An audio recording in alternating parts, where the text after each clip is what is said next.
Clock. Red lights are on. Red lights are on. We live. We hot. So I FaceTime Adam, right, on the way over here. Your son, not mine, Adam. Yeah, not sexy Just to be Adam. clear. Not sexy Adam. It's my son Adam.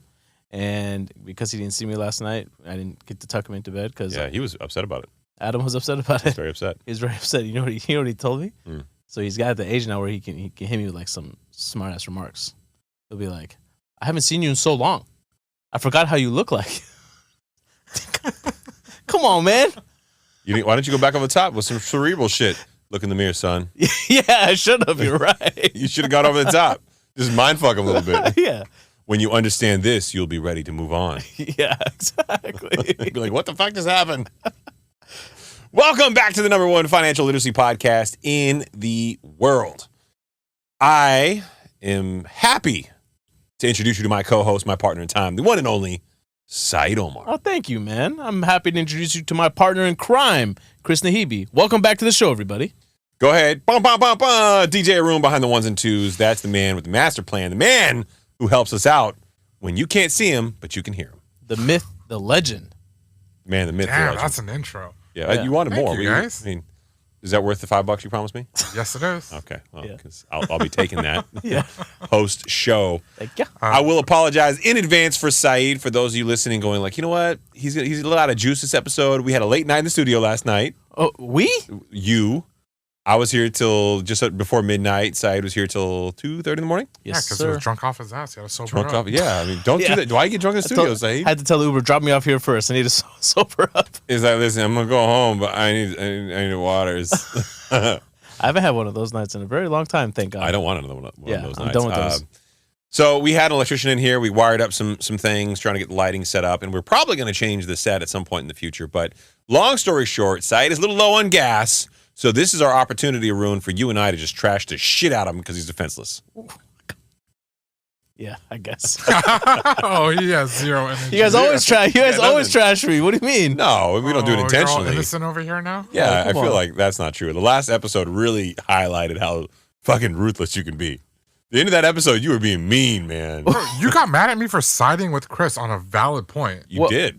Wow, wait. Oh, dude, what did you tell me in the car on the way home? Chris is an asshole? Why was he such an Okay, asshole? Say, Hey, when do I'm I not say I'm that not. on Hold the on. ride home? I'm not gonna let you get away with this shit. Okay, you want to do this? That's a pretty rational explanation. Of Yeah. my Why? personality Why was he an type. I asshole? mean, God, I don't remember. I don't remember. Listen to the episode again.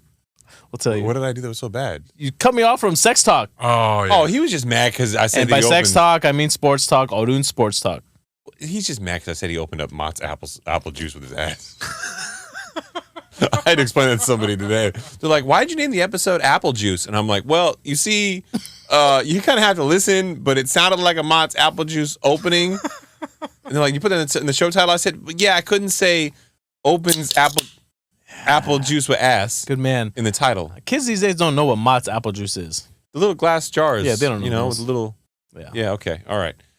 Well, this week's episode will contain a lot of interesting information because the economy, believe it or not, as much as we thought things were getting stable, has become very unstable. And I'd like to say that it's the things that we knew were going to make it unstable, but it actually wasn't. So the 10-year Treasury we've talked about on previous episodes, the everything you know about the bond market episode, which I would say is about 4 or 5 episodes behind us now. By the time you hear this, maybe even 6. It's worthwhile to go back and listen to. If any of the stuff we talk about today is confusing because we are going to talk a little bit about the 10-year Treasury yields breaking 4.9%. And I think they may have actually hit 4.99, if not 5% today, which is the first time since 2007. There's going to be a lot of references back to the time period right before or during the Great Recession because a lot of the data is hitting all those markers again. Right. So, interesting time in the economy. Big banks are quietly cutting thousands of employees again after a first round of layoffs during Q1 and Q2 of this year. And there's probably more coming. Bank of America has apparently warned consumers that they could be, quote, pushed to the point of pain. Now. Brian Moynihan. You're late to the party, my guy. I am going to open up a special can of whoop ass for Brian later on in the episode because I don't know why listen, he's got a great resume. He's a smart dude, but I don't know why the industry doesn't call bullshit more on Brian. Yeah. Brian does some shit. It sounds like Brian Moynihan is always 6 months behind the data curve. Exactly. Like someone put a June report on his desk and he's like, fuck it, I'm gonna depend on a new one. This shit's I'm going to read this one. Exactly. It's still good. It's still relevant, right? He's deciding shit, and you're like, what in the fuck world is he living in? Yeah. And this is what happens when you're so goddamn rich. You don't know what's going on. He doesn't know a loaf of bread's more expensive now. Yeah, exactly. I bet you he hasn't been in the grocery store in years. Right? Like somebody in his house has a responsibility of cooking food for him and goes out and gets groceries. And it's not somebody related to him. Door dashing everything. Oh, DoorDash, please. Hey, Ruth Chris, I need you to send over your chef. Wolfgang Puck? Yeah. Right this way. I'm going to need dinner tonight at my house. And do me a favor, wear a skirt. Oh, wow. Yeah, I mean, it's kind of ridiculous stuff. Peter Schiff called bullshit on Bank of America and, of course, Brian Moynihan in the exact same day with a tweet that I thought was impactful. I think I shared it with the boys, and the boys put it in the show notes. Is that how that went down? No, I found the tweet, my friend, and I shared it with you. Oh, did you? Okay. Of course. Tomato. Right. It's Chris does all the heavy lifting. Home sales are on track for the slowest years since the housing bust. Saied had an interesting quote for that article as far as timing goes, which is worthwhile to note. And, of course, oil has now jumped. Prices are getting kind of weird. And I will say the Biden administration in particular has had a very strange way of handling our stockpile oil reserves, releasing our historic reserves at the same time while OPEC is cutting supply. A lot of weird stuff here. We'll get into some stock stuff and secondary market and a wonderful review from a realtor out there who was a listener. We appreciate you. That review meant a lot to all of us. And I think I love when we get the reviews from the realtors. Really? Yeah. I thought this one was just really well articulated. He was very, very articulate. Because I know a lot of what we say spells doom and gloom for them in their industry. Yeah. And the fact that they can still find it in their hearts to leave us an honest 5-star review says a lot about that individual. Yeah, it does. Yeah. More than that to come. So, kicking us off. Deep breath through your nose, Saied. Let's go. Cleansing breath. Let's go. Gas up. Yeah. Get a shot of that Red Bull. This hurts me. Does it? Okay. Big banks are quietly cutting thousands of employees, and more layoffs are coming. This, according to CNBC. Well, I found it originally on the chart of the day, and it was an interesting kind of polarity between some of the banks. So you had JP Morgan Chase, you had Citi, you had Bank of America, Morgan Stanley, Wells Fargo, Goldman Sachs, all the big banks, and they were all charted against one another. They essentially looked a little flat on their profitability and their percentage of changes, but the article itself was interesting. The largest American banks have been quietly laying off workers all year, and some of the deepest cuts are yet to come. Even as the economy has surprised forecasters with its resilience, lenders have cut headcount or announced plans to do so, with the key exception being the one and only JP Morgan Big Balls Chase, the biggest and most profitable U.S. bank, who just happened to snatch up a little bank called First Republic Bank not too long ago. Just a little tiny one. Little tiny one. Yeah. Jamie Dimon's like, all right, if you need me to acquire somebody, I'll do it. You're welcome. Do you know if they've removed the signages of First Republic Bank? Hashtag blessed. I haven't been by one. I don't know. Yeah. I don't think we'll find that on Google either, so Haroon, don't waste your time on that one. But yeah.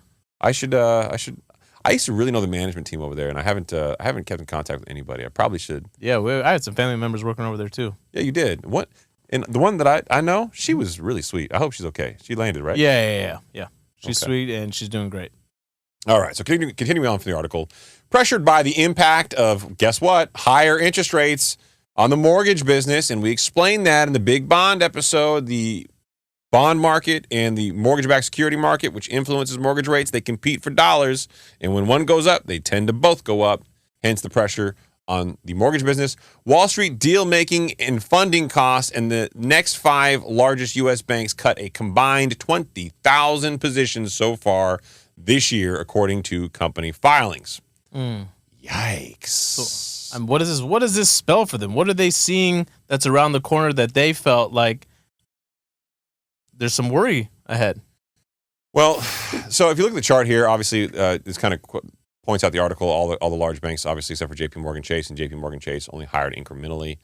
But I wonder how much of their, quote, hiring was the acquisition of First Republic versus their total actual hiring count. Yes. But I don't know how they document that. So this is a really interesting time in the economy. They announced, many of the banks, in the first couple of quarters that they were doing this. They were very forthcoming with the pressures that they knew they were going to experience. So I don't think this is really newsworthy anymore to most news outlets because people heard it for the first 6 months of the year. Mm-hmm. What does this mean for banks, you said? Well, I know in the beginning of the year when they were cutting, thousands of jobs, it was because they wanted to maintain their profitability, right? Yeah. And they knew that, future rate hikes were still ahead. And as of right now, there's a 90% chance that there won't be a Fed interest rate hike in November. Approximately, and somewhere around a 70% chance that there won't be one in December either, even though the summary of economic projections predicted that the Fed would raise the rates one more time by the end of the year. A majority of the members said it anyways. So this would be a good time to pause and say, look, if you're a listener to the show and you're a little confused about where the market's going and what's happening, I would say that's probably a very normal, rational feeling for what's happening in the economy right now. Yes. The data is not going quite the way the Fed wants it to. There's a lot of polarity as far as opinions go on whether or not the system can even handle 25 basis points or more. The Fed themselves in the summary of economic projections has been very confusing about whether or not they really truly believe 25 basis points, quote, may be necessary or not. Right. There are those that are hawkish, meaning that they want it, and those that are dovish, meaning that they don't want it. But even the ones that have been hawkish, who said that they don't want it, have now started to reverse course. And I feel like they feel like we may have reached that point, but they don't want to come out and declare it just yet. Like Philadelphia Fed President Harker came out, I think, today and said... Bostic came out today, too. Yeah, Bostic from Atlanta, right? And Waller from New York. They all are saying, I think we've reached a point now where we can stay, but you're not going to hear Jerome Powell say that. Absolutely not. Well, and now more than ever, I mean, I've been really frustrated with the FOMC and the Fed and a lot of their public statements in the last couple of years. But now more than ever, they need to be really careful because we got a really hot jobs print, right? Yep. We got a really hot, what was the other print that came out just recently that was really hot? CPI. Oh, no, consumer spending. Oh, consumer spending. Consumer spending came out. That was really hot. Those two, off of the CPI and PPI prints, didn't really go the Fed's way. And they both triggered a response in the bond market, which we'll talk about here in the not too distant future. And because of that, they're really concerned. The FOMC is really concerned that, okay, we did all these things. We thought it was all heading in the right direction. And guess what? Now we're seeing a spike back up in a lot of their measuring indicators. Sure, core inflation's coming down, but Peter Schiff's stance on this has always been for a long time that they need to aim at 1%, not the 2% target rate. And then if you get to 2%, aiming at 1, good for you, not aim at 2 to 3% and then land at 4, which seems to be kind of where we're at. Right. So, I mean, to your point, Peter Schiff came out today and said, for the first half of the year, Bank of America reported pre-tax income of $48.1 billion. Yep. Okay, and Chris will break all this down on what this means. Yet, they ignored an additional $95.9 billion loss on its held-to-maturity securities. So the bank actually lost $47.8 billion. It's in worse shape now than when it was bailed out in 2008. So, yeah, and Bank of America had a really shitty track record as far as being bailed out goes. But let me be clear on a fundamental disconnect that most people who do not have an accounting background can't do, and do not appreciate.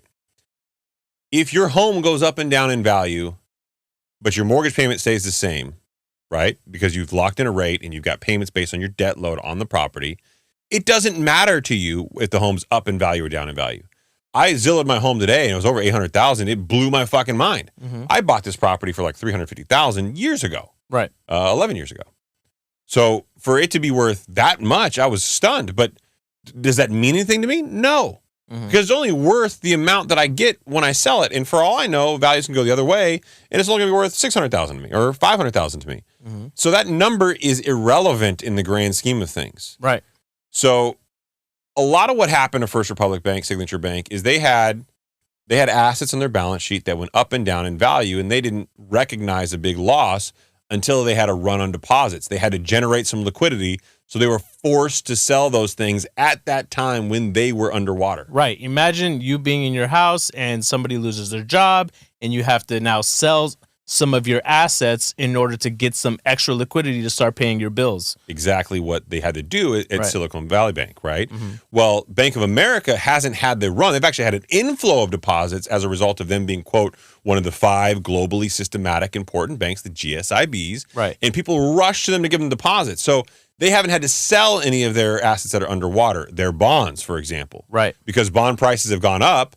right? Bonds that were paying 3% a year and a half ago are now paying close to 5, if not 5% now. Well, the value of your 3% bonds have gone down because I can get a better investment going to the street and buying those 5% bonds. You're worth less. But they haven't had to sell them, so it doesn't really mean anything. So Peter Schiff's statement is somewhat of a tongue-in-cheek statement. He's saying if they had to sell, it's misleading.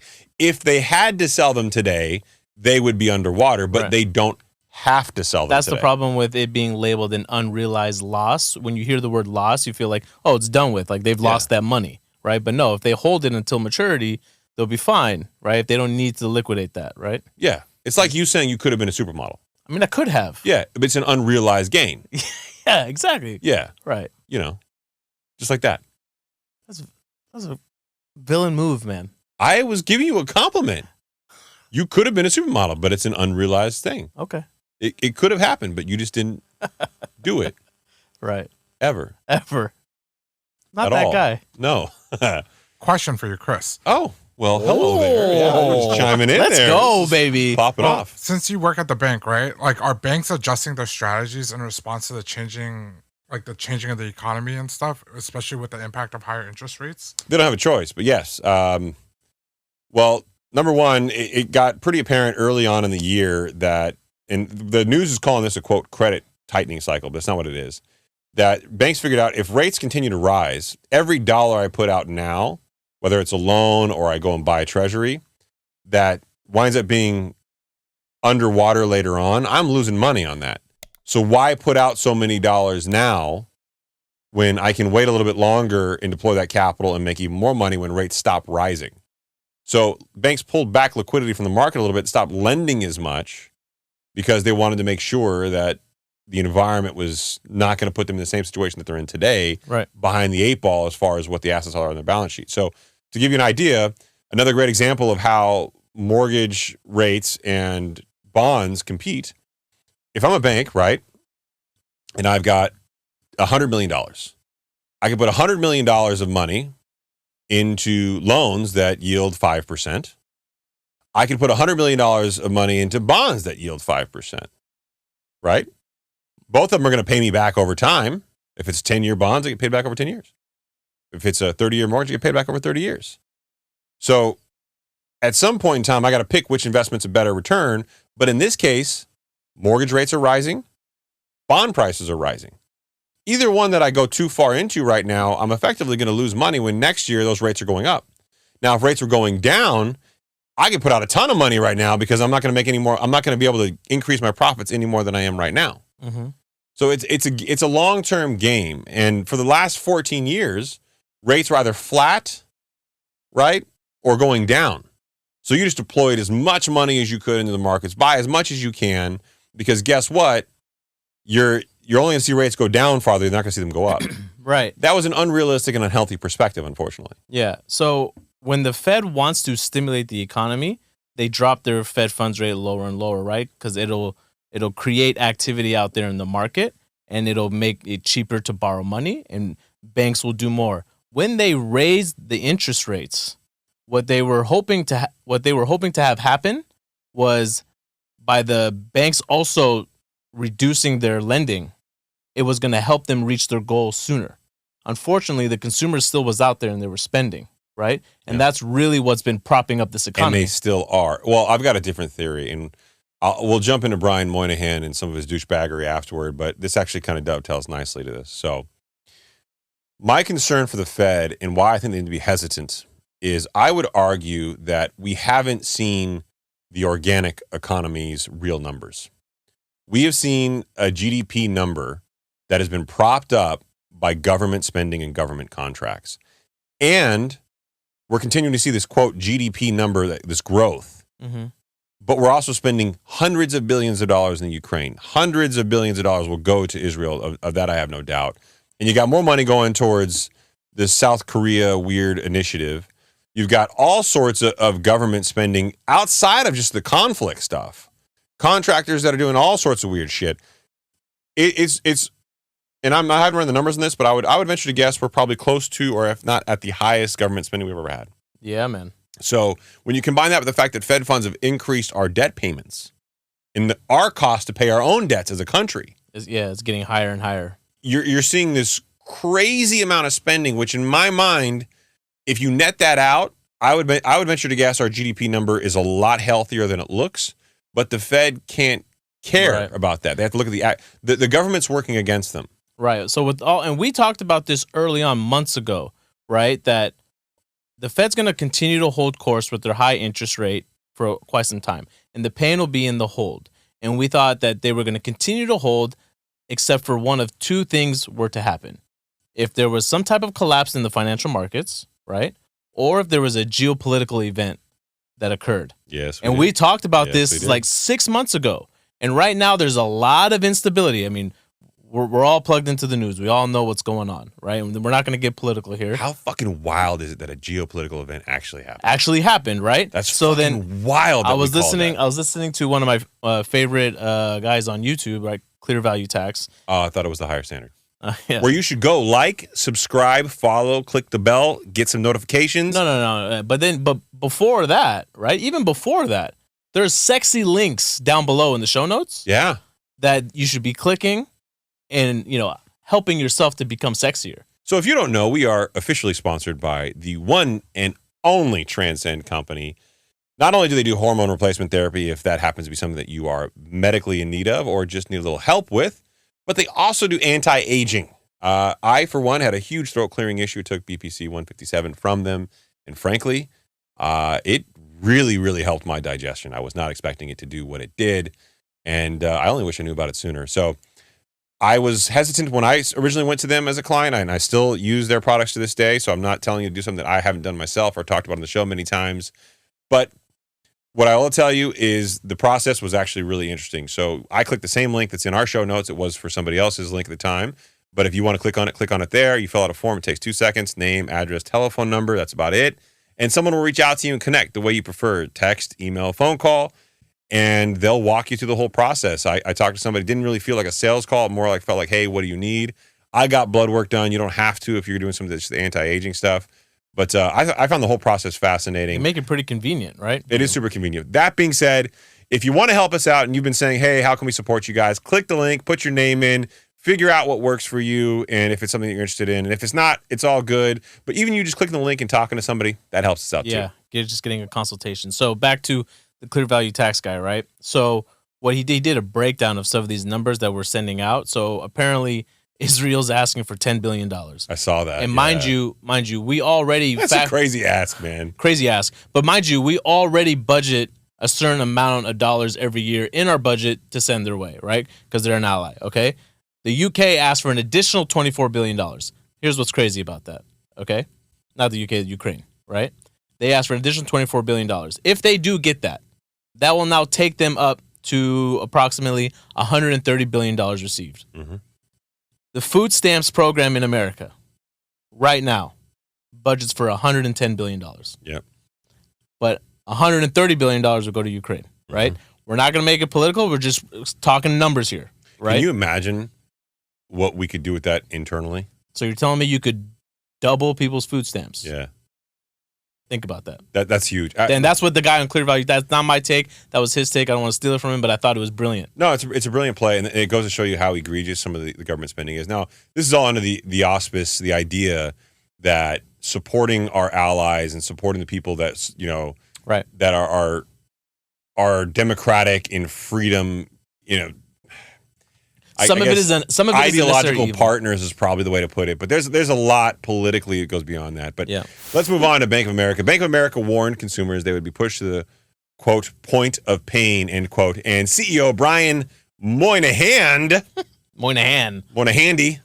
he was says somebody needs to hand him some current data. He says we now reached that point. This is the same guy who no more than a year ago was like, I don't see anything on the horizon. It's a problem. Consumers in great shape. Yeah, we're a consumer bank. He was doing ayahuasca, some shit in Wyoming at the last banking conference, and he's out there going, look, man, I just feel aligned, man. I love you all. The consumer's in great shape. Our deposits are increasing. Yeah, imagine going somewhere and there's a shaman. Yeah, I'm pretty sure there is. Walking around, Brian. I know his name. What's his name? Come on, man. Jamie Dimon. Oh. He's walking around. He's the shaman. Brian, drink this ayahuasca. It'll show you the way. By the way, your bank fucking sucks. I'm going to buy you in the year and a half and you fail. You know what happened to First Republic? Too much ayahuasca. Bad trip. That's what happened, yeah. All right, from the Fortune article, it's a message now echoing in every corner of Wall Street. Consumers have finally run out of steam. Well, not from the article, just from my heart.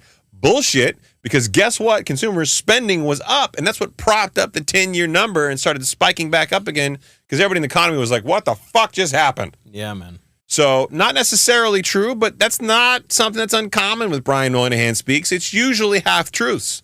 So let's continue to parse through the information, shall we, Saied? Let's do it. Let's do it. It's also an eventuality Bank of America has predicted since March when... What? March? When analysts warned that the Fed would push consumers to the point of pain in order to tame inflation. And now, according to the Bank of America CEO, Brian Moynihan, that time has come. Speaking to CNBC's Squawk on the Street, Moynihan said, the way consumers are acting is consistent with a low-growth, low-inflation economy, which the U.S. saw from 2016 to 2019. Sorry, Brian, that's the wrong answer. It's actually similar to an economy in 2007. To 2010. That we also know is the Great Recession. Right. But don't worry, more on that to come. I'm going to prove Brian Moynihan wrong with a little thing called data. Oh, so good. Hurts me to hurt you, Brian. Really. I wonder if he listens to this show like these motherfuckers are at it again. No. Somebody tag him. Yeah, he's like, listen, Wolfgang, I want you to listen to this podcast and tell me what it says while you're cooking me dinner in your skirt, goddammit. He's got an Instagram, right? No, he does not have an Instagram. Bro, Jerome Powell's, he's on the IG? Yeah, come on. These guys are too rich for that. Yeah. They pay somebody else to go stalk somebody on Instagram. They don't care. They don't care. What is he going to miss out on when he looks at Instagram? He got no FOMO. Come on, he's going to miss out on all the cool reels. He's the kind of guy who wake up and be like, you know what? I want to buy a Ferrari. And just go buy it. Yeah. Yeah, you think so? Yeah. He's the kind of guy who's like, you know what? I want to retire and like just do nothing. And can do it. And can do it, yeah. Yeah. He's done well for himself. From 2021 to 2022, that spend grew by 10%, Moynihan said, and began dropping to 9% in the first quarter of 2023. Now that growth figure has dropped to 4.5%, he added, signaling consumers are either too nervous to spend the money they have or have less in their pandemic-boosted savings account to sustain their spending levels. Quoting Moynihan directly, that is the same of September and October, Moynihan continued. That growth rate is consistent to where we were in 16, 17, 18, and 19. He can count, apparently. Which was a low-growth, low-inflationary economy. Consumers' activity has slowed down. It's slowed by half, and that means the consumers are being slowed down by the interest rate environment and all the stuff going on. So basically, this whole dog and pony show by Moynihan was to try to co-sign Jerome Powell, his boy JP. Yeah. Him saying that consumers may be too nervous to spend their money, as they should be. They should have been too nervous over 6 months ago. This guy's so detached from how consumers live in like the mainstream of society, and his data is so flawed, it just pisses me off to no end. Yeah. And every single time this guy speaks, I'm sitting here thinking to myself, like, what analyst in your bank is prepping you for this shit? Because that guy needs to be fired. Right. Or girl or person or whatever. Right, exactly. It's so bad. And then, of course, Peter Schiff tore him a new asshole with his comment about unrealized losses, which we already talked about. Mm-hmm. So all grain of salt for Bank of America. Right, exactly. Haroon, now if you care to walk me into the next article. Yes. Well, I hate to say it because we've got some great reviews from some realtors lately, and I love my real estate professionals, wholesalers, lenders. All of them. I'm shedding a tear for you right now. I love you. But this one ain't for you. This one's for the game. Gotta do this one for the game. The Wall Street Journal, home sales are on track for the slowest year since the housing bust. Residential real estate market hindered by mortgage rates, limited inventory. And we got a lovely little chart to show you, but it's not a pretty one. No. Yeah. If you like aqua blue or Tiffany blue, it might make you think of some happy thoughts. But the reality is the chart just seems to signal the fact that, we've fallen off a cliff as far as mortgage and mortgage and home sale activity. You know, I've never liked Tiffany blue. What? Yeah. You can't see it because you're colorblind, though. Right. Can you tell it's Tiffany blue, or you just look gray to you? Like, what is it? No, What color is it no, like? it looks teal. It's because Tiffany blue is teal. Is it? Okay, so then there it is. Wow, this is very. What color do you think the mic cup thing is there right there? This one? Yeah, Like a greenish? that's Tiffany blue. Oh, okay. It's our logo color. Glad we had this conversation. All right. The highest mortgage rates in 23 years are dragging down home sales to their lowest level since the subprime crisis period. Sales of previously owned homes in 2023 are expected to dwindle to a rate not seen since at least 2011, Wow. when the U.S. population was smaller and the country was still recovering from one of the worst housing crises ever, according to many economist forecasts. Chen Zhao, economist research lead at real estate brokerage Redfin, estimated that the total existing home sales in 2023 would amount to around 4.1 million, which would mark the smallest number of sales since about 2008, the year that the world-famous Lehman Brothers collapsed and sparked the global financial crisis that we lovingly and affectionately call the Great Recession. R.I.P. Zhao said sales are unlikely to pick up much next year, with mortgage rates likely to remain at elevated levels. This year's housing slowdown is very different from the previous one, obviously.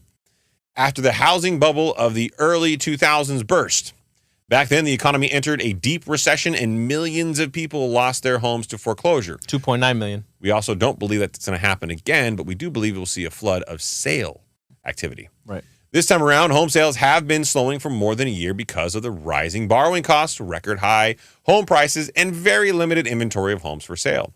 If existing home sales for the full year end up lower than expected at fewer than 4 million, that would mark the first drop below that level since 1995, according to the National Association of Realtors. Bravo. Bravo.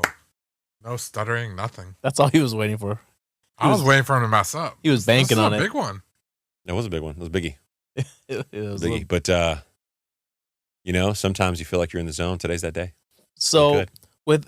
with this, right, dating back to, it said 2007 and the market of 2007 to 2010. Remember, in 2010, we reached unemployment rates as high as 10%. Mm-hmm. That was the highest. Remember, 10% of Americans. 10% of America. Right now, we're currently at 3.8%. Yeah. Okay. So what does that mean? First, you should note that unemployment peaks after a recession is declared over. So far, we have not hit a recession, or a recession has not been declared by the National Bureau of Economic Research. Who may or may not be alive still. I mean, Been oddly silent. it's wow. How many people do they employ? We should send somebody over there to make sure they're okay. Yeah, seriously. Something's wrong. Oh man, poor my mom's at an age right now where she asks me to, like, can you please just check on me in the morning and at night just to make sure everything is okay? She's starting to get a little worried. That's awkward. Yeah, man. Yeah. It's a tough time. I feel bad for her. I'm like, I think her anxiety is starting to pick up a little bit. You know how to FaceTime? Yeah, man. Should we FaceTime her right now on the show? Are you alive? All right. We'll talk to you later. Yeah, we're not that big where we could just start making calls Yeah. live on the show. But yeah, we should send somebody over to make sure that they're doing okay. But what's going to happen when unemployment continues to pick up? Because remember, even though the Fed's dual mandate, one of the items is for them to provide maximum employment, they know in order to get to their 2% target range of inflation, that unemployment figure needs to go up, right? So with unemployment going up over the next year and a half, people are going to be forced to have to sell their homes. Now, I'm not saying 2.9 million units are going to come online like it did during the Great Recession, but enough to where I do feel like we'll see a correction of somewhere between 10 to 15%. Yeah, I think that's fair. But I hope for more, candidly. And I know that's not good news for people in the real estate business or the lending business or wholesale business or a lot of real estate professionals out there. But there is a glimmery pot of gold at the end of that really sad rainbow, and that's like, look, if prices dip low enough, we can all buy and have an opportunity to increase our net worth. But what's dip low enough, right? Because you got to remember, there have been people that have purchased in the last, 3-4 months, right? That if they were to dip 10 to 15%, we don't know how much money they put down. Right? They could be underwater. No. And look, I hear that for them. But underwater with a 3% mortgage rate and a mortgage you can afford is a lot different than underwater with an adjustable mortgage and a negative AM loan, which going into the subprime crisis was common. No, but I'm saying somebody going underwater that bought their house 3 months ago I get does that. not have a mortgage rate of 3%. No, they don't, certainly. But in theory, as long as they're paying principal and interest in most cases, I think that's a good start for them. And you just have to live through it in the house, right? It'll recover. But let me paint a different picture, okay? And a grain of salt, hypothetical here. Okay, everybody get your tinfoil hats on, Haroon. You can use your sandwich wrapper out there if you want to. Look, we called early on that all of this was subject to the economy keeping on par and everything going according to plan from a financial fiscal policy. But we've got two big fucking problems that have really gotten in the way. Okay. Number one, the government walking into an election year is doing some fucking stupid shit. Okay? Yeah, they're not walking hand in hand with the Fed. No, they're kicking us right in the ass, us being the Fed. Every single time the Fed does something, they're like, fuck you, pal, and just kicking them right from behind. Yeah, exactly. Right? Because their agenda is clearly different. Mm-hmm. You can't be spending as much money as they are and not be like, just come on. Like, it's all so twisted. And then the geopolitical event that we said was a worst case event scenario where all bets are off, well, guess what? That shit's happening. Exactly. And this is going to escalate in one form or another. What's gone totally unnoticed by many people is that Russia and China are negotiating deals cutting the United States out. Oh, yeah, I know. And this is not like just a coincidental timing situation. Yeah, and they added, I think, another 6 countries to that. Yeah. Yeah. So now you got a lot of things going on the world stage which have huge impacts to the U.S. economy that we're so distracted and so unorganized about that we're just letting happen. Right. And not even the mainstream media is covering it anymore because guess what? Everybody's burned out on the mainstream media. Nobody wants to see this shit anymore. Right. So what do? You get home, instead of watching the news, which used to be a nightly thing in this country, people go, fuck it, I want to go to YouTube and watch Bradley Martin hit on some girl. I want to see some buff dude do a bench press with girls instead of weights. Yeah. Or I want to learn how to wholesale real estate because I don't want to know what's going on in the Gaza Strip right now because people want to escape reality. Right. Or I want to see what happened to Chris when he pissed on his foot. That's what you did, right? You did that? I just trying to refresh my memory. Do we have a cricket button over here? We found one last night. Is it over there still? No. Oh, you did not. No, we found one in the studio last night, remember? Oh, yeah. Odun wasn't here for that. We literally found a cricket inside the studio. Yeah, and then the electrician, who was the most stoic guy, really didn't want us to kill it. He said it was bad luck. Oh, I didn't want to kill it either. You were the one that killed it. I was like, no, let me take it outside. No, I was talking about the beer you were drinking. Oh, stop. No, I didn't know it was bad luck. I was well, supposed to know. Look, right now, Odin, do you mind pulling up the next article with the 10-year Treasury from CNBC? So this from CNBC, 10-year Treasury yield breaks above 4.9% for the first time since 2007. Uh-oh. Look at this. Back to that time range of 2007 to 2010. U.S. Treasury yields rose on Wednesday with the 10-year hitting a fresh multi-year high as investors digested the latest economic data and considered the outlook for the Federal Reserve interest rates. Okay, the 10-year Treasury yield gained around 6 basis points to 4.908%, rising above 4.9% for the first time since 2007. Meanwhile, the 2-year Treasury yield was around flat at 5.22%, near levels last seen in 2006. Uh-oh. So still that inverted yield curve slightly, right? But remember what we talked about here. The 10-year Treasury, when this continues to go up, there's more uncertainty, right? Investors, I wanted to ask you, this must be so hard for investors and analysts to price in all of the issues that we're seeing right now. They're not pricing it in. They're all on the sidelines. Right. Everybody's in the sidelines. How can you even begin to predict the geopolitical concerns, right? All that instability, the weird housing data. It's earnings season, right? So all the companies out there right now are reporting earnings. We talked about it before the show. I don't know if you wanted to get into it, but Tesla dropping 9%. I think Morgan Stanley dropped a significant amount too, right? So there's clearly some instability there, a lot of uncertainty with what's going on. You also have Fed commentary. Are they going to raise? Are they not going to raise? How do you even begin to price all this in? So for the listeners that are listening, right, the 10-year Treasury, when these things start to go up or they start to go down, it's really telling you is how much uncertainty there is and how much risk is associated within that time frame, right? And we've got another thing that we called. We called early on in the year a looming earnings recession. We specifically said earnings recessions on previous shows, and for those of you who are longtime listeners, you probably recall that. This is exactly what I was afraid of. This is exactly what we talked about. And it's these companies are not going to report shrinking profits. And we started with the banking sector. We started with the finance sector. Remember when the first part of the year, lenders, banks, they were laying people off. And apparently some of this is still happening. That being said, it's going to trigger when consumer spending does start to pull back, and we just got a hot print on consumer spending, so we know it hasn't pulled back fully, despite Brian Moynihan's weird-ass comments. Mm-hmm. He couldn't be more wrong every time. Every time he's wrong. Every time. It's like he's doing it on purpose. He's late to the party every time. Hey, Jerome, what do you want me to say? Okay, I got that. I'll say it in 3 months. Yeah, can I get the ayahuasca, though? Like, it's just so weird. But we knew this was going to happen, and when consumer discretionary spending pulls back, you're going to see further earnings recessions. And to answer your point, the capital markets, right?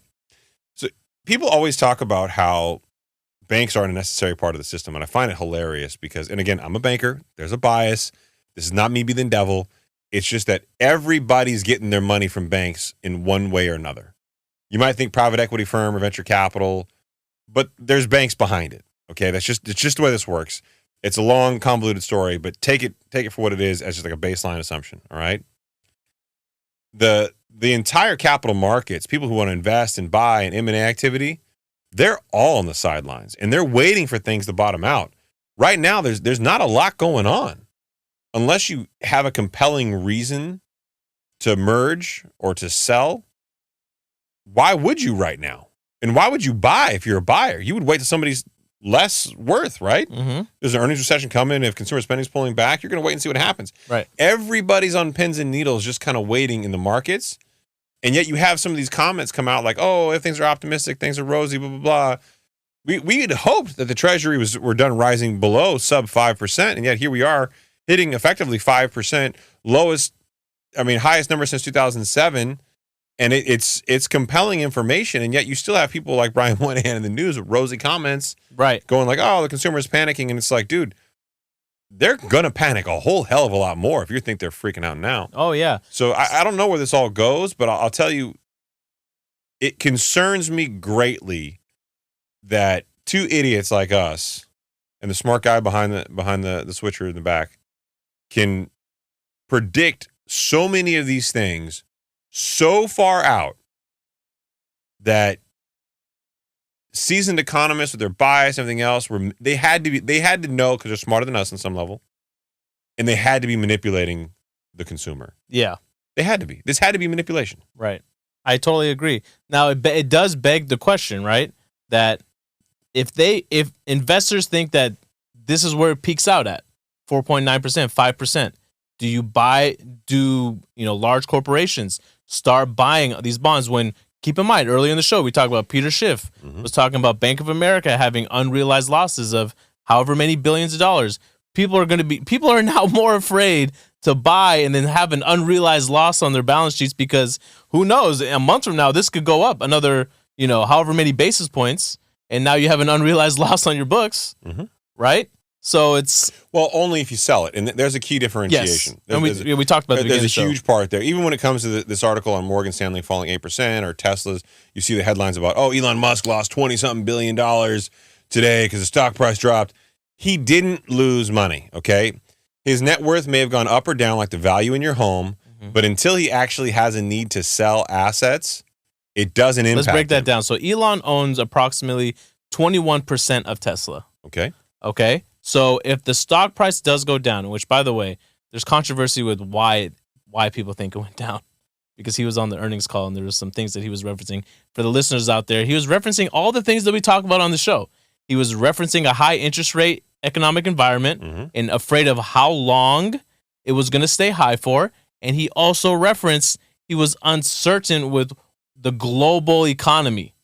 He didn't know how the lag effects that were going to take place, because apparently they're in close talks to breaking ground on a Mexico plant, right? Oh yeah, I've heard a lot about that. So like when he started like being very careful with his wording on why they haven't broken ground yet, it's because of these events. People were saying that that's the reason why that the stock price went down. Not that they missed their projections, which they did miss their projections. I think that was the biggest part of it. They had an EPS and revenue miss. Haroon, can you do me a favor real quick? You back there? Yeah. Can you go over and check the air conditioning? Because I'm roasting my ass off. You feel it too? Jesus I thought Christ. I was like, what the fuck? I was hot here too. I thought it was maybe the sandwich. I was like, yo, did we all forget to turn on the AC before we started? Damn it, why? I was like, let me get this. Come on. I've been drinking this fucking Monster because it's only cold in here. Can you just check that? I guarantee you it's going to be like at 95 degrees. I love that you called it out mid-show. I was sitting here toasty. I was like, I can't go on like this. 15 more minutes of this and this turkey is done. Ding! It's like, fuck, am I nervous? Right? Yeah. So just to get into it for the listener, so if the stock price goes down and he holds a majority of his net worth in the stocks that he owns of Tesla, right? Then, of course, when that stock price goes down 9%, he lost $24 billion on paper, but he didn't realize that loss. His net worth may have dropped in hypothetical amounts, but it doesn't change his life. It doesn't affect anything who he is. If I were him and that article came out, I'd be like, I don't know, man. If I lost 24 billion still, I don't care who I am. I'm gonna be like, God damn. You didn't lose it. He nothing. He I went know. to work that day. The market reacted. He went home that day. Nothing changed for him.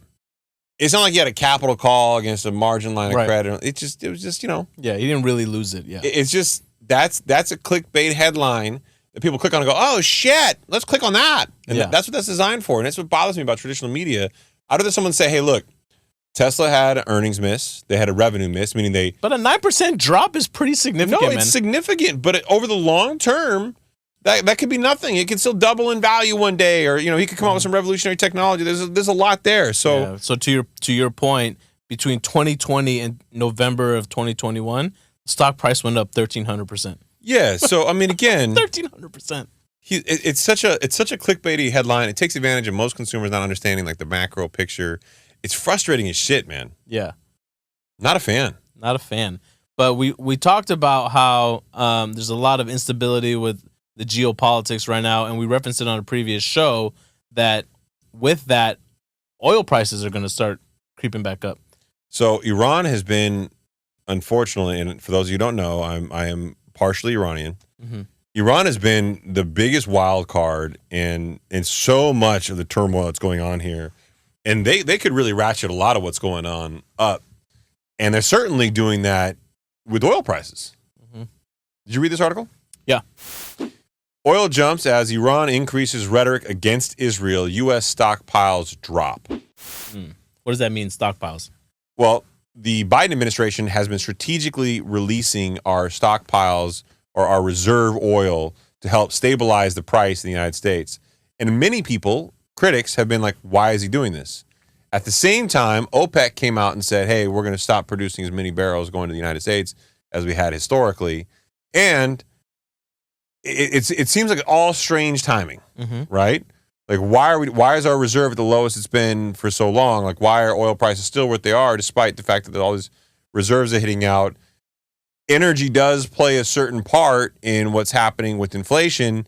Is there some political manipulation going on in order to try to keep the numbers the government essentially reports through their agencies, their bureaus, to the Fed so they can do their job? It just all seems really dirty. It does seem dirty. And what Chris means by that is that, yes, oil does impact energy, and energy is a component in the CPI and the PCE report that the Fed likes to look at. But even when they look at core inflation where they remove the energy, things like oil bleed into the other components, right? So like transportation, your services, all these things, the cost goes up for, your wholesalers, and that gets passed on to the consumer. So your goods go up too. So these things bleed over, whether they want to try to remove, the energy portion and say we're only analyzing core inflation. I mean, it doesn't really paint the whole picture. It really doesn't. And this article goes on to say that oil jumped on Wednesday after Iran called for an embargo against Israel amid the Israel-Hamas war, and drop in U.S. stockpiles signaled increased demand for crude. Brent crude jumped almost 2% to hover around $91 per barrel. West Texas Intermediate also rose about 2%, trading beyond $80 to $88 a barrel. Iran's foreign minister called for the crude boycott by Muslim countries against Israel after bombing at a Gaza hospital, for which each side is blaming the other one, and there's been a lot of finger pointing in the media. So it just goes to show you how these things are happening, right? And you think they're isolated to this particular region of the world where there's this fighting going on for reasons that are far beyond the intention of this show. And you think it's isolated to them. And from an economic perspective, other people are going to try to make money off this. A great point is before this war broke out in Israel with Hamas, there were a number of politicians, a number of them, and you can go online, social media, and you can find the names, that literally bought stock associated with wars that would benefit from the breakout of a war. God damn. It's a known, I mean, and oil, for example, was another one of the stocks that a lot of these same people were buying. And you're like, well, why would you buy crude oil right now? Why do you think it's going up? Did they know this was going to happen? Did they think this was going to be a natural and probable consequence was going to happen? Did Iran say something to them politically that we're not aware of? But now you have the Iranians getting in because of a religious support and because they're anti-West from, again, not being political, not supporting one person or the other, but just saying this is the natural and probable consequence. It did happen.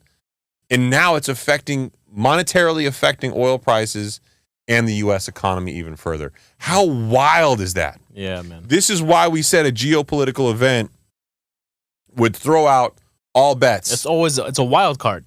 It's a wild card. And the wild card, unfortunately, could have some long-standing implications that works against what the Fed is doing. If this keeps oil prices high, this keeps inflation high. We've always said rent and rent equivalent, your rent and your cost to buy a home need to come down to hit your target inflation number. Well, guess what? If oil prices are working against you, it ain't going to happen. It ain't going to happen. That's my technical term. It ain't going to happen, bro. You know what I'm Not saying? today, bruh. Not today. You have any other articles? Yeah, from the heart. From the heart, really? Give me some. Yeah. Share some with me. So Saied and I and Haroon back there have been working with multiple things behind the scenes that we hope we can bring to fruition. Obviously, with our title sponsor, Transcend, you'll notice in the show notes. That was kind of a step one in a longer play. But we also have heard the call. We want to support the show. And we recognize that Transcend isn't going to be the thing that all of you want to do, even though you all should click support and check it out. I mean, they even have things as simple as blood work. Yeah. But that being said, we're also working on merch. Ooh-wee. The merch. Oh, it's going to be quality merch, too. Well, we haven't seen it, so that's a big leap, but okay. No, but I'm saying we wouldn't push something out unless it was quality. Yeah, sure, allegedly. Really? Unless it made us a lot of money. No. Oh, Chris and I talked about that on earlier. What? It's going to be high quality. You and Chris talked about it? Yeah. We stepped out of the office for a minute. We did, yeah. Oh, We're gonna go and actually feel stuff, rub up against it, got it. You can try it on? see how it feels up against my loins. Extra I'm gonna feel tall? it on my neck. Does it feel? Is it scratchy, itchy? Every single one of these sweatshirts will be worn by us. If you find a hair, it's because the quality you can of the get hair. Yeah, you can get one that has been worn by someone with laser hair removal Yeah, or not laser you'll hair know removal. who wore it if it's fuzzy. Dude, there were people during the pandemic that were selling some wild stuff like that. What? There was this girl, I remember that the Mind Pump guys, I think, were talking about it. This girl was literally farting in a jar. No, she still sells that. That's still going on? Yeah, no, she sent you a DM the other day on the show. Stop notes. it, man. Girls don't send me DMs. I'm not that guy. Not to your direct account. It's always to your higher standard account. No, I don't. Nope. Not going to do this. You're not going to do this. Well, in any event, we are working on a logo, which I hope will redesign the THS logo that you've come to know. And we're going to work on merch, starting with hoodies, T-shirts, and a hat. Yeah, man. So It's going to be fun. I can't wait. That's really exciting. and it is your responsibility to be a walking billboard for the show. And by walking billboard, I mean you have to tell everybody to leave an honest 5-star review. Yeah, like this one very nice, thoughtful listener that was very, very honest. You know, and as soon as first of all, he cited it being a realtor in the headline, and I'm like, well, this will be interesting. My eyes immediately went to see how many stars. Did we offend this realtor? No, I went immediately to go. Okay, are we down to 4.9? No, 5. Okay, so good start. We're still rated 5 stars. And if anybody like Colin Schindler want to leave us an honest 5-star review, you can head over to Apple or on Spotify. If you want to leave a narrative, go over to Apple Podcasts. All right, read the studs review. It was a good one. Leave it. Okay, here we go. A realtor on board with the higher standard. 5 stars. Honestly, you guys could not put out enough of these. I've only been listening a couple months, and now that I'm caught up, I am always itching for the next episode to listen to on my morning runs. Wow. First of all, if you can run and listen to these two idiots, good for you. Yeah, better than squatting and listening to these 2 idiots. Yeah, we'll make you shit every time. It's not recommended. We're the shart in the middle of your set. I do. This is a terrible story to share, but I'm gonna do this. Sorry, Schindler. I'll get back to you in a minute. But I went to I had something spicy the other day. I don't know what it was. Upset my stomach, and I had a leg day coming up, and I was like gassy and irritable. No, those are the worst leg days ever, man. You got to skip leg day on that day. No, I went in, but I was stopping every 2 seconds. People thought I was exhausted. Be like, "You okay? You're working out hard, huh?" I'm like, "Yeah." You don't leave. Taking please. breaks, bending over, Right. doing air squats. Yeah. Ruin, you don't know what we're talking about, do you? Nope. Yeah, all right. He said no. Maybe in 2007. 2007. I appreciate the insight and explanation given on the topics you cover. I especially appreciate your take on the housing market. As a realtor myself, doing around 50 to 70 transactions a year, nothing frustrates me more. It's a lot of transactions. That's a lot of transactions. Pushy realtors painting a rosy colored picture on the housing market. It is entirely self-serving and scary to see these narratives being pushed over social media. While a home purchase may still be something that works for some buyers, there are careful considerations that need to be made when making that decision. Goddamn facts. Damn, all the facts. No not only is the narrative being pushed, my friend, it's being sold to them, packaged, wrapped up, and sold to them by companies like Keeping Current Matters that literally aim to take over their social media for them so they can paint this rosy, optimistic nonsense. Yeah, not only that, even the data from Zillow or the National Association of Realtors. Yeah. I mean, the list goes on and on. Very lopsided. Even some great economists out there, they're in the pockets of the home builders. So what do? They report on home builder favorite data. Yeah, this is not like tinfoil hat type of conversations. No, that's just facts. Yeah, it's facts. No bars. Bars. I wish other real estate professionals did their due diligence and consumed other information rather than blinding following the National Association of Realtors. There you go. I believe that your guys' goal is to truly preach financial literacy, and everyone from every walk of life or profession should be listening to the show. Thank you. First, let's go there. Thank you. Honestly, right? Colin, you're a stud. But I will say it is frustrating as hell when we try to be non-biased and we try to be open and honest. And you'll note that on the show, it's not uncommon for us to say, "Hey, we are bankers," but because we want to address it fully. Like, we're in the space, we know. Yeah. I'm not being biased, but here's my take on it, and here's why. Is we kind of want to recognize the Haroon in the room, right? The elephant. And no? Damn. Okay. Fucked up, dude. He's had your back all episode long. No, I still have 2 his episodes back. in a row. Did you guys plan that? Oh. Haroon, it's obviously sarcasm and hyperbole because you've lost a shit ton of weight, okay? How much do you weigh now? Dude, he honestly... He for sure weighs less than me. I've always weighed. Whoa. How much do you weigh? Now I gotta know. 227. Fuck. Damn. Do you really? Still a big boy though. Yeah. Yeah, but you got more muscle than him though. That's not fair. I weigh 260 pounds, man. That's a lot of muscle. You're also It's 6'6". Really, I'm 6'5". Thank you for the extra inch. Every Somewhere inch else, matters though. to you. Damn, nobody gives me an extra inch. Nobody gives you an extra inch. And I do feel bad because you sitting next to me just makes you look like petite, but you're normal sized. Yeah. I'm just abnormal sized. Mm-hmm. It's very, because I look like a huge person compared to you on the screen. Because I edit this shit and I'm like, God damn it. Don't do this. I'll tell everyone to go back to episode 168. Remind you of how small you are. He weighs less than me. That's impressive. Yeah, he weighs like 244 now or some shit. Yeah, Larry Wheels. Who? Yeah. He's laughing. Barry's Meals? Yeah, Larry Wheels. Larry Meals. Oh, have you seen that account online? There's a guy, Larry Meals. No. Oh, I think he takes Larry Wheels' photos and he makes like the faces fatter and he calls himself Larry Meals. That's a real thing? I don't know if it's a full account, but I've seen like the memes. God, I would love it if somebody actually trolled him by making a fat version of him for every post he makes. No, I would not like that. I want to start that. Oh, Haroon, thank you, God. Oh, it's an actual page? It's not an actual page, Larry Meals, is it? No. No, I think it's just he had one photo where he looked fat and somebody called him Larry Meals. No. He should. I don't know why he's not doing a meal plan service called Larry Meals. Brilliant idea. We just made him $1 million. Look at that. And all he had to do is repost this once. Once. Everybody get in his DMs. Now I'm going to start my own troll account called Larry Meals, and every picture he posts, I'm just going to Photoshop it fatter. And then I'm going to send it to all the guys who call out, like, the fitness people for, like, modifying their photos. Honestly, one of my favorite type of accounts. Is Goob? Goob. This guy. We got it. Odin, have you tried reaching out, trying to get him on the show? Yeah, twice. Oh, no luck, huh? Didn't respond to you? Nope, not yet. Maybe we should Photoshop your face on a real fit body. Yeah, and then have everyone start tagging you. Yeah. Calling you some Harry Meals. For the Harry Meals. For the listeners out there that don't know, this guy does a phenomenal job of basically what he's doing is busting these fake influencers for having unrealistic bodies. Dude, they used to be just photos.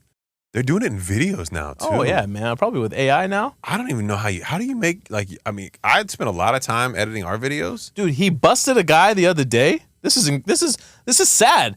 The guy he edited his photos for the competition that he won. Oh yeah, the Middle Eastern dude, right? The Middle Eastern dude. He won That guy something was in Japan. jacked. Did you see he was jagged first of all, you came in first place. You had the best body. He put somebody else's abs on himself.